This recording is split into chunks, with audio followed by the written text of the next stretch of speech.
कलाकार का जीवन बड़ा व्यस्तता होता है जी और भैया बहुत कोशिश किए समय निकालने के लिए, जी पर मन में कोई भी ऐसा परिवार का मन में वो नहीं है, वो नहीं है। जी जो भी लोग आए हम लोग उनका बहुत स्वागत किए। जी शादी में भैया का फिर कोशिश है कि शादी 2-4 दिन बाद शादी है जी। तो वो आए।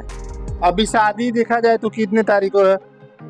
शादी है 30 तारीख को। 30 तारीख को, उसमें भैया आने वाले हैं। घर में तो 2 शादियां है ना, इतना लंबा समय निकालना पॉसिबल नहीं है। जी और कलाकार का जीवन पता ही है कि एक अपने जनता अपने ऑडियंस के लिए समर्पित हो जाता है। जी समय अगर काम पहले से आदमी जब डन कर लेता है, जी लिख लेता है तो फिर मुकरता नहीं। जी जी। पे खुशी का माहौल चल रहा है और उस माहौल में, खुशी के माहौल में